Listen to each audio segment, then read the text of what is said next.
Snow fell quietly outside the small apartment building in Chicago as Daniel unlocked his front door after another exhausting night shift. Everything inside felt empty. The silence, the darkness, the loneliness.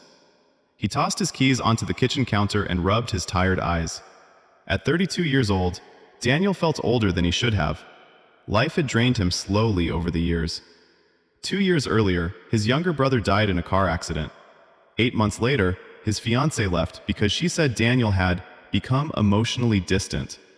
And now, the only person he had left was his mother. But even she was slipping away. Cancer had weakened her body badly. Doctors already warned him there wasn't much time left. Every day, Daniel lived with fear sitting quietly inside his chest. Fear of losing the last person who truly loved him. That night, he checked his phone.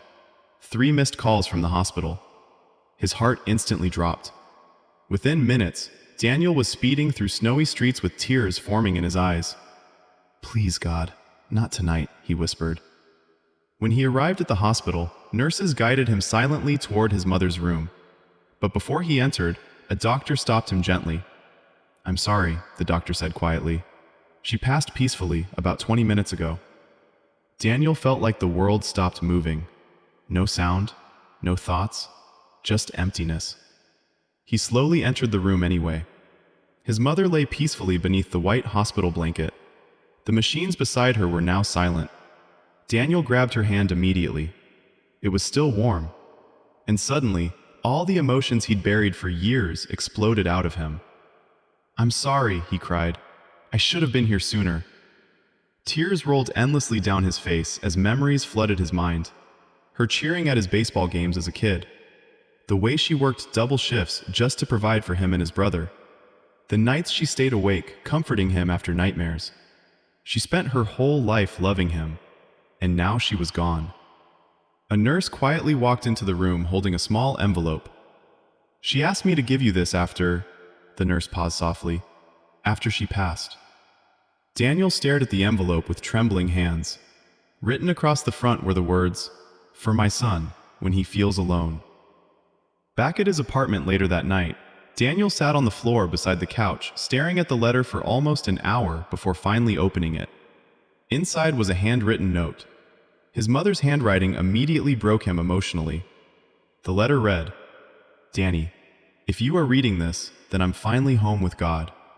And before sadness takes over your heart, I need you to remember something. You were never a burden to me, not one single day. Watching you grow into a kind man was the greatest blessing of my life. I know you carry pain quietly. You always have. Even as a little boy, you tried to protect everyone else while hiding your own tears. But sweetheart, you do not have to carry the world alone anymore. When your brother died, I watched part of your light disappear. And after the heartbreaks that followed, you slowly stopped believing your life could still become beautiful again. But listen to me carefully. Pain is not the end of your story. God is still writing your future. There will be days ahead when laughter returns unexpectedly. There will be people who love you deeply. There will be moments that heal pieces of your heart you thought were gone forever. So promise me something. Do not give up on life after I'm gone. And whenever you miss me, look at the sky at night. Because love like ours does not disappear. I'll always be with you. Love forever, Mom." By the time Daniel finished reading, tears covered the paper completely. But for the first time in years, those tears carried something besides grief. Hope. Real hope. That night, Daniel walked outside into the falling snow, holding the letter tightly against his chest. The city lights glowed softly around him while freezing wind moved through the empty streets.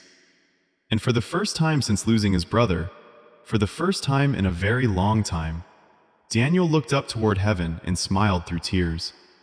Because somehow, even in loss, love was still alive.